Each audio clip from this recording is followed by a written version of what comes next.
Hey, good morning, everyone. As we get ready to get started with another 3 minutes with God, let us go ahead and get the timer ready.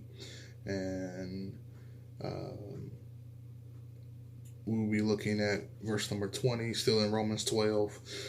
Uh, so, starting the timer, Romans 12, verse 20 says, Therefore, if your enemy is hungry, feed him. If he is thirsty, give him a drink. For in doing so, you will heap coals of fire on his head.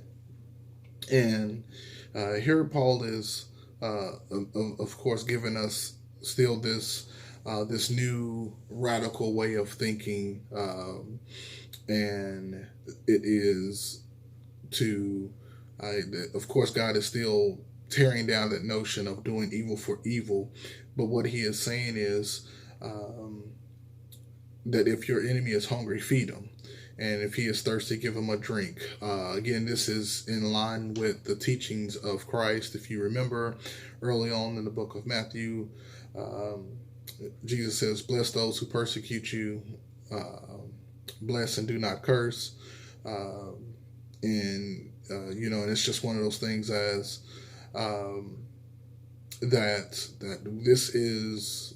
this is a new way of thinking, especially when you think about who Paul is saying this to. It is the Romans. They are,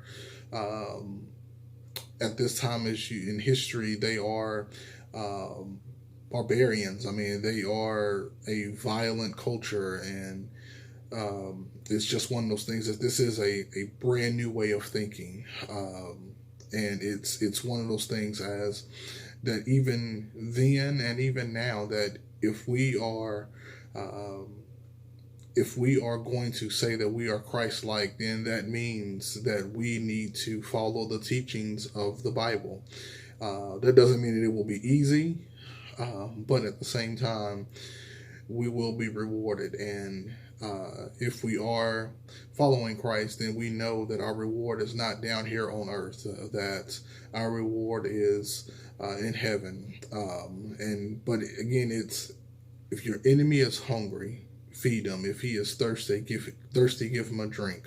For in doing so, you will heap coals of fire on his head. And that's even now with what is going on in the world right now. You see so many people who have come together and who were once enemies, as you are, just being nice. And that's all that this is.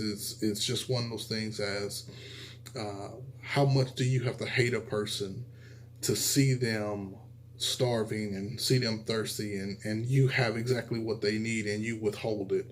um, so I will leave you with this today is uh, can we move past the hurt, the anger, and the pain, and just be able to help someone in need? So with that being said, have a great day and God bless.